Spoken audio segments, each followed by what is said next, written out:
Hello students, welcome to Education Tab Academy. मैं हूं आपकी प्रज्ञा मैम और आज के वीडियो लेक्चर में हम क्लास 7 हिस्ट्री का चैप्टर 3 देखेंगे, द दिल्ली सुल्तान्स।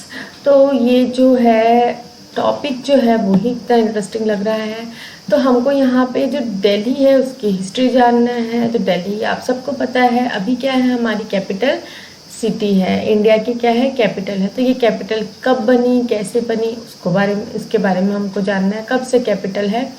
और सुल्तान्स के बारे में आपने बहुत सारे जगह पढ़ा होगा, सुना होगा। सुल्तान्स जो है, राजा जो है, उनको सुल्तान्स कहा जाता है। और सुल्तान क्या है, एक अरेबिक वर्ड है। तो चैप्टर स्टार्ट करते हैं हम। In chapter 2, we saw that regions like Kaveri Delta become the center of large kingdom. Did you notice that there was no mention of a kingdom with Delhi as its capital? This was because Delhi became an important city only in 12th century. तो यहाँ पे जो है हमने chapter 2 में देखा और इससे पहले जो है आपने क्लासेस में भी देखा कि कावेरी जो डेल्टा है और जो डेल्टा वाला जो रीजन है वो क्या रहता था, बहुत ही इम्पॉर्टेंट सेंटर होता था लार्ज किंगडम का। और कहीं पे भी हमने दिल्ली के बारे में, जो दिल्ली है उसको कैपिटल के बारे में नहीं जाना है। तो यहाँ पे क्यों, बिकॉज जो दिल्ली है वो कैपिटल कब बनी, इंपॉर्टेंट सिटी कब बनी, 12th सेंचुरी में। Take a look at table 1। Delhi first became the capital of a kingdom under Tomara Rajputs who were defeated in the middle of 12th century by Chauhans. तो यहाँ पे दिल्ली जो है सबसे पहले कैपिटल किसके अंडर बनी, तोमारा जो राजपूत है उनके अंडर जो है ये कैपिटल बनी। और उनको कौन डिफीट किया in the middle of 12th century, Chauhans. तो सबसे पहले जो ना हम ये जो टेबल दिया हुआ है दिल्ली सुल्तान्स का, द रूलर्स ऑफ दिल्ली, उसके बारे में हम लोग देख लेते हैं। तो यहाँ पे एक और स्ट्रक्चर दिया हुआ है, ये क्या है, इल्तुतमिश का टॉम, जो उनका मकबरा है जहाँ पे वो डेथ के बाद, टॉम मतलब जिनको डेथ के बाद वहाँ पे रखा जाता था, जो मकबरा बनाया जाता था उसको टॉम बोला जाता है। तो हम राजपूत डायनेस्टी देखेंगे। सबसे पहले जो तोमारास जो है अर्ली 12th सेंचुरी में वहाँ पे रूल किया जाते थे। फिर अंगापाला आए, फिर चौहान आए, पृथ्वीराज चौहान। उसके बाद जो है तर्किश रूलर यहाँ पे आए। तो तर्किश रूलर में कौन कौन, सबसे पहला जो राजा है कुतुबुद्दीन ऐबक, जिन्होंने कुतुब मीनार, आपने सुना है, जानते होंगे कि कुतुब मीनार एक बहुत ही अच्छा, बहुत बड़ा स्ट्रक्चर है जहाँ पे लोग दिल्ली में घूमने जाते हैं। तो कुतुब मीनार ऐबक ने इसे बनाया। फिर उसके बाद कौन आया, शासमुद्दीन इल्तुतमिश। तो शासमुद्दीन इल्तुतमिश कौन था, इसका सन इन लॉ, इसका दामाद था, जिन्होंने कुतुब मीनार जो है उसके आगे का कंस्ट्रक्शन कराया, स्टार्ट इन्होंने किया, कुतुबुद्दीन ऐबक ने। लेकिन उसके बाद जो है इल्तुतमिश ने उसे फिनिश किया। फिर उसके बाद आए रज़िया। रज़िया जो है एक मैन का नाम नहीं है, रज़िया जो है वुमेन का नाम है, रज़िया सुल्तान। ओके, इसके बारे में भी हम आगे में देखेंगे। गियासुद्दीन बालबन आए। फिर उसके बाद खलजी डायनेस्टी आया, ये डायनेस्टी ख़त्म हुई, फिर खलजी डायनेस्टी आया। खलजी डायनेस्टी में जलालुद्दीन खलजी, अलाउद्दीन खलजी। फिर तुगलक डायनेस्टी में आए, तुगलक डायनेस्टी में गियासुद्दीन तुगलक, मोहम्मद बिन तुगलक और फिरोज शाह तुगलक।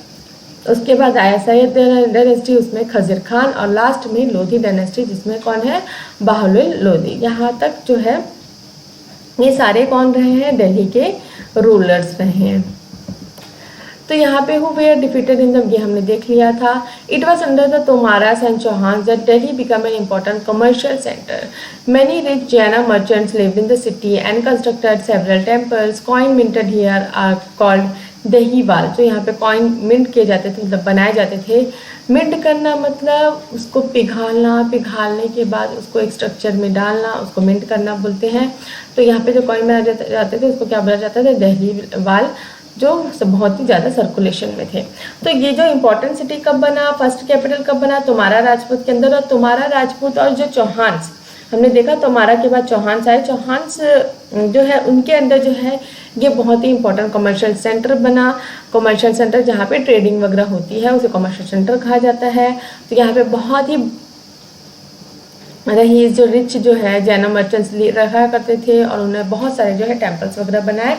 और यहाँ पे जो कॉइन्स वगैरह भी मिंट किया जाता था, जिनको क्या कहा जाता था, दहीवाल।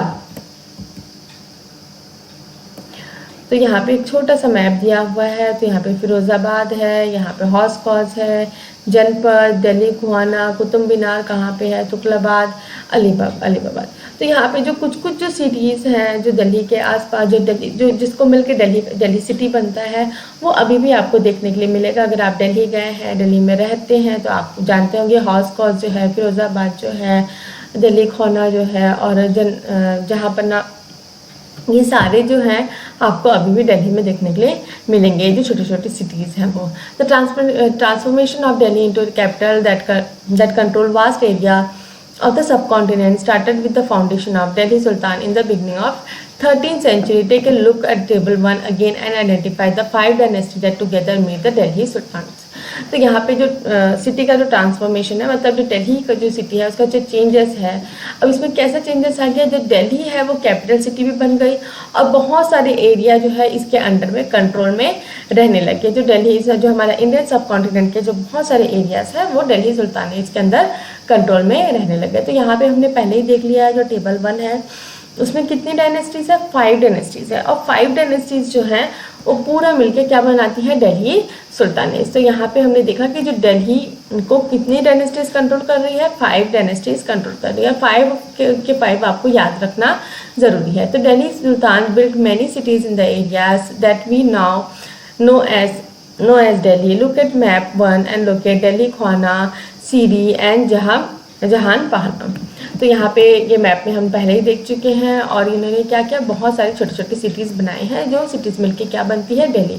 तो हमने रूलर्स ऑफ दिल्ली देख लिया था, जिसमें क्या है 5 डायनेस्टीज जो हैं आई हैं। तो सबसे पहले राजपूत, तुर्किश, खलजी, तुगलक, और लास्ट में सैयद और लोधी डायनेस्टी। तो हमने देखा कि यहाँ पे 5 डायनेस्टीज जो है आई हुई हैं।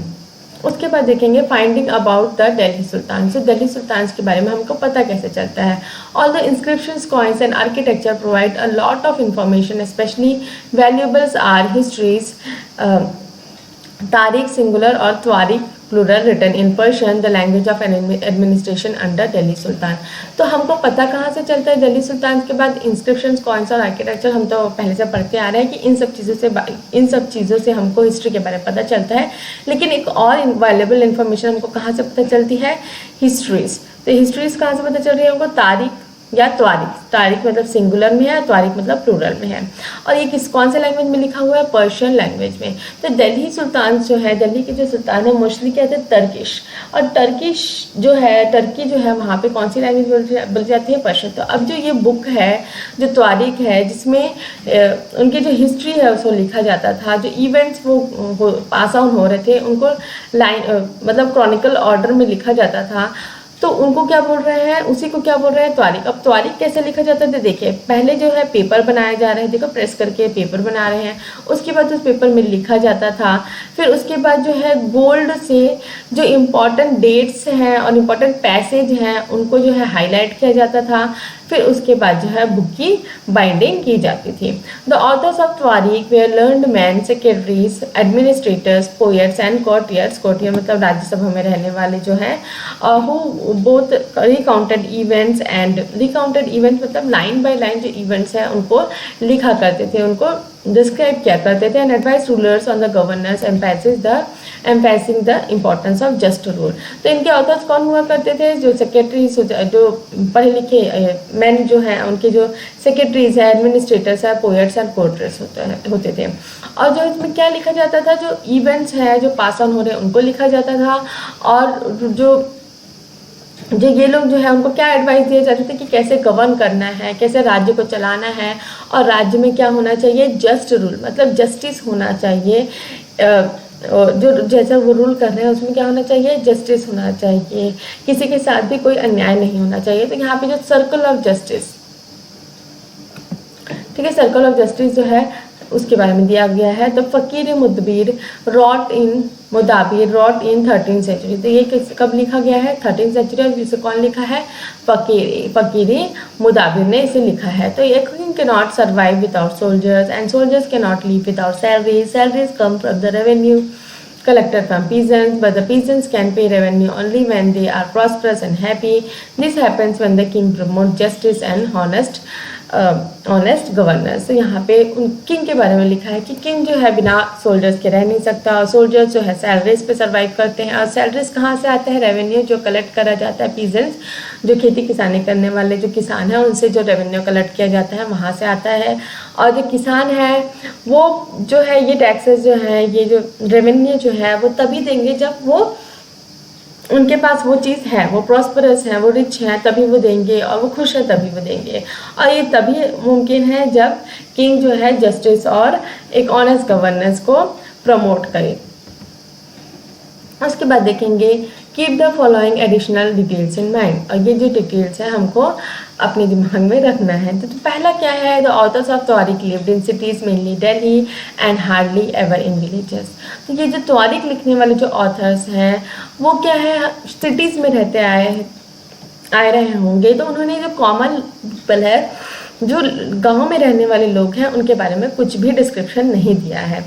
They often wrote their histories for sultans in the hope of rich awards। तो यहाँ पे जो है वो हमेशा जो है वो क्या लिखा करते थे, सुल्तान की ही हिस्ट्री लिखा करते थे ताकि उनको अच्छे तरीके का रिवॉर्ड्स मिल सके, एक पुरस्कार मिल सके। These authors advised rulers on the need to preserve an ideal social order based on birthright and gender distinction. Their ideas were not shared by their ideas were not shared by everybody। तो यहाँ पे ये जो authors है ये advice क्या करते थे रूलर्स को कि आप दो तरीके के जो सोशल ऑर्डर है उसको फॉलो करें। एक तो बर्थ राइट मतलब अगर कोई नोबल है ना, कोई रूल कर रहा है तो उसका जो आगे का जो जनरेशन है, उसका जो बेटा है वही आगे रूल करेगा। और जेंडर डिस्ट्रिक्शन मतलब जो मेन है वो हमेशा क्या है, वुमेन से आगे हैं। सबॉर्डिनेट जो वुमेन है वो उसकी क्या है, सबॉर्डिनेट है, उनके नीचे रह के काम करने वाली है। तो ये जो आइडियाज़ है, जो बर्थ राइट और जेंडर डिस्टिंक्शन का जो आइडिया है वो सबके साथ वो सभी ने फॉलो नहीं किया। वो कैसे फॉलो नहीं किया वो आगे हम देखेंगे। तो पहले यहाँ पे जो बर्थ राइट और जेंडर डिस्टिंक्शन का अलग से दिया हुआ है उसको देख लेते हैं। Privileges claimed on the account of birth, for example people believe that nobles inherited their rights to govern because they वे are born in certain families. तो यहाँ पे जो है अधिकार, प्रिविलेज मतलब अधिकार जो है वो क्या क्लेम करता है, बर्थ। जैसे कि जो नोबल्स हैं, जो राजकाज करने वाले लोग हैं, उनका जो राइट है वो उनके बच्चे जो है इनहर्ट करेंगे। क्यों? क्योंकि वो उसी फैमिली में पैदा हुए हैं। और जेंडर डिस्टिंक्शन मतलब सोशल और biological differences between women and man, usually this differences are used to argue that man are superior to women. ठीक है, जेंडर डिस्टिंक्शन जैसे कि बताया मैंने कि हमेशा मैन जो है क्या है, सुपीरियर है वुमेन के। तो यहाँ पे इन 1236 Sultan Iltutmish's daughter Razia became Sultan. The chronicle of the age Minhaj-e-Suraj recognized that she was more able and qualified than all her brother। तो 1236 में जो इल्तुतमिश की जो बेटी है रजिया, उसे क्या बना दिया गया, सुल्तान बना दिया गया। और जो उस समय के इतिहासकार हैं मिन्हाज-ए-सुराज, वो क्या बता रहे हैं कि वो अपने जो भाइयों जो हैं उनसे ज़्यादा काबिल थी और ज़्यादा क्या थी, पढ़ी लिखी थी, क्वालिफाइड थी। But he was not comfortable at having a queen as a ruler, not their nobles were happy at her attempts to rule independently. She was removed from the throne in 1240। तो मतलब उन्होंने 4 साल rule किया रजिया ने। तो जो उनके साथ जो ये जो मिन्हाज-ए-सिराज बता रहे हैं कि वो हम लोग कंफर्टेबल नहीं थे कि एक जो मतलब वुमेन का वो कहाँ माने, क्वीन को एक रूलर की तरह लें। और जो वहाँ पे जो नोबल्स थे, जो वहाँ पे राजकाज वाले करने वाले जो उनके साथी थे, वो भी क्या थे, खुश नहीं थे। और फाइनली क्या है, उन्हें वहाँ से रजिया को जो है हटा दिया गया 1240 में। तो यहाँ पे मिन्हाज-ए-सुराज जो है वो अपना थॉट बता रहे हैं रजिया के बारे में। तो Minhaj-i-Siraj thought that queens rules went against the ideal social order created by God in which man were suppose to be subordinate to man. तो यहाँ पे पहले हमने देखा जो बर्थ राइट है और जो जेंडर डिस्टिंक्शन है उसके खिलाफ बता रहे हैं। जो रजिया जो सुल्तान बना दिया गया है, तो वो क्या है, जो भगवान ने जो सोशल ऑर्डर बनाया है, भगवान ने सोशल ऑर्डर नहीं बनाया, इंसान ने ही बनाया है। बट उस समय उनकी क्या सोच थी कि भगवान ने जो सोशल ऑर्डर बनाया है वो क्या है, उसके खिलाफ जा रहे हैं। He therefore asked in the register of God's creation, since her account did not fall under the column of man, how did she gain from all her excellent qualities। तो यहाँ पे वो मतलब ये सोच रहे हैं कि मतलब ये जो सारी क्वालिटीज़ इसके अंदर है वो एक मैन के अंदर होती है, तो इसके अंदर वो क्वालिटीज़ क्या है, कैसे आ गई। और हम inscription and coins, Raziyya mention that she was a daughter of sultan Iltutmish, this was in contrast to the queen Rudrama Devi. तो यहाँ पे रजिया जो है उसको क्या बताया जा रहा है, उसने क्या किया अपने इंस्क्रिप्शंस और कॉइन में अपने आप को क्या बताया है, डॉटर बताया है सुल्तान इल्तुतमिश के। लेकिन जो है इन कॉन्ट्रास्ट मतलब इसके विपरीत जो है, कॉन्ट्रास्ट मतलब विपरीत, जो क्वीन रुद्रमा देवी है जिसने 1262 से 1289 तक रूल किया, कहाँ पे, कतकाई डायनेस्टी ऑफ वरंगल में, a part of modern Andhra Pradesh में। तो रुद्रमा देवी जो है अपना नाम क्या है चेंज करके बताती है, इंस्क्रिप्शंस और जो भी कॉइन्स है उसमें क्या बता रही है, वो अपने आप को एक मैन बता रही है। और अनदर कॉइन दीदा, ठीक है, एक और क्वीन कहाँ है, दीदा की, जो रूल कर रही थी कहाँ, कश्मीर में 980 से लेकर 1003 तक। तो हर title was interesting, it comes from didi, है ना। दीदा जो है उन्होंने अपना टाइटल क्या लिखा है, दीदा। तो ये दीदा कहाँ से आता है, दीदी और elder sisters, and obviously affectionate term given to a loved ruler by her subjects. तो यहाँ पे जो दीदी वाला जो टर्म है, जो बहन, जो बड़ी बहन का जो दर्जा दिया जाता था उसको उन्होंने दर्शाया है। तो यहाँ पे देखेंगे from garrison town to empire, the expansion of Delhi sultan, जो एक्सपेंशन जो है उसका फैलाव कैसे हुआ, दिल्ली सुल्तान जो है दिल्ली जो है वह कैपिटल सिटी बनी और एक इम्पॉर्टेंट सिटी कैसे बनी उसके बारे में हमको देखना है। तो गैरिशन टाउन जो है, गैरिशन टाउन उसे कहा जाता है जहाँ पे सोल्जर्स वगैरह रहते हैं, जो एक मिलिट्री बेस होता है सुल्तान का, उसे गैरिशन टाउन बोला जाता है। तो यहाँ पे जो major cities capture by Shamsuddin Iltutmish, जो इल्तुतमिश ने बहुत सारी जो इंपॉर्टेंट सिटीज़ उसको कैप्चर करके रखा था उसके बारे में यहाँ पे लिखा हुआ है, दिया हुआ है। तो जो दिल्ली है उसके आसपास के जितने एरिया है वो उसके अंडर में हुआ करते थे। तो in the early 13th century, the control of the Delhi Sultans really went beyond heavily fortified towns occupied by garrison. The Sultans seldom controlled the hinterland of the cities and therefore dependent upon trade, tribute and plunder for supplies. तो यहाँ पे जो 13th century में जो है दिल्ली का जो control है वो मतलब उसके जो हेवली फोर्टिफाइड सिटीज़ है ऑक्यूपाइड बाय गैरिसन उसके अंडर हुआ करता था। और जो सुल्तान्स हैं वो क्या करते थे, वो इस चीज़ में ध्यान नहीं देते थे। जो हिंटरलैंड यहाँ पे दिया हुआ है, the land adjacent to a city और port the supply with goods and services. तो हिंटरलैंड मतलब जो सिटी जो है गुड्स और सर्विसेज आपको प्रोवाइड करेगी, उस पर ध्यान नहीं दिया जाता था। इसलिए वो क्या है, हमेशा जो है ट्रेड, ट्रिब्यूट और प्लंडर, ठीक है, प्लंडर मतलब लूटपाट, उस पर डिपेंडेंट करते थे अपने सप्लाईज के लिए। सप्लाईज मतलब खाने पीने का सप्लाई हो गया, पहनने ओढ़ने का सप्लाई हो गया। तो वो ऐसी सिटीज़ को ना कंट्रोल करके ये सब चीज़ों पे डिपेंड करते थे अपनी सप्लाईज के लिए। तो controlling garrison towns in the distant, garrison town हमने देखा था फोर्टिफाइड सेटलमेंट विद सोल्जर्स। तो सोल्जर्स यहाँ पे रहते हैं, जो मिलिट्री बेस होता है उसे गैरिसन टाउन कहा जाता था। तो controlling garrison town in the distant Bengal and Sindh from Delhi was extremely difficult. Rebellion मतलब बदलाव, war and even bad weather could snap मतलब रोकना, फ्रेजाइल मतलब टूट सकने वाला जो कम्युनिकेशन रूट्स हैं। तो यहाँ पे जो है दिल्ली से जो है बंगाल और सिंध वाला जो एरिया है उसको कंट्रोल करना बहुत ही डिफ़िकल्ट होता था।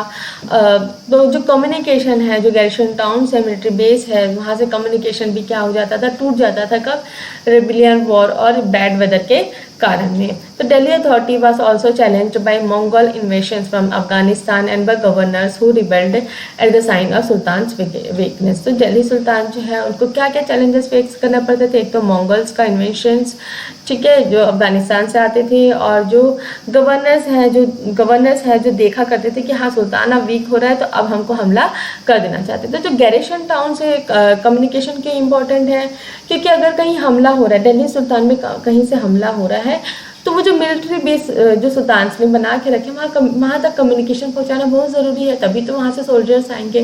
तो इसलिए जो है ये कम्युनिकेशन बहुत ही ज़रूरी हुआ करता था। तो सुल्तान बैडली सर्वाइव दिस चैलेंजेस। तो यहाँ पे जो है सुल्तान जो है उनको इस चैलेंजेस को क्या है झेल नहीं पाते थे, सर्वाइव नहीं कर पाते थे। It consideration occur during the reign of Ghiyasuddin Balban and further expansion under Alauddin Khilji and Mohammad Tughlaq. तो ये जो दिल्ली का जो और जो है मतलब जो कंसोलिडेशन मतलब उसका जो और बढ़ावा जो है वो कब कब हुआ, गयासुद्दीन बालबन के टाइम में, और उसको और ज़्यादा फैलाया किसने, अलाउद्दीन खिलजी और मोहम्मद तुगलक ने। तो the first set of campaign along the interior frontier of the Sultan aimed at consolidating the hinterlands of Garrison town. तो पहला जो कैंपेन जो है इन्होंने चलाया, जो खोज यात्रा इन्होंने चलाई, वो क्या था, जो इंटीरियर फ्रंटियर है, जो अपनी जो इंटरनल जो बाउंड्री है जो सुल्तानेट की, उसको पहले कंट्रोल किया जाए। तो वहाँ के जो हिंटरलैंड्स है जो गाइशन टाउन के आसपास में, उसको कंट्रोल करके रखा जाए। तो during this campaign forest were cleared in Ganga Yamuna doab and hunter raiders and pastoralist expelled from their habitat. तो अब इस कैंपेन में क्या किया गया, जो फॉरेस्ट है उसको क्लियर किया गया, वहाँ पे जो है खेती बाड़ी करने के लिए लोगों को बढ़ावा दिया गया, जो हंटर गैदरर्स हैं और जो चरवाहे हैं उनको क्या कर दिया, उनके हैबिटेट से हटाया गया। And these lands were given to peasants and agriculture was encourage, जैसे कि मैंने बताया।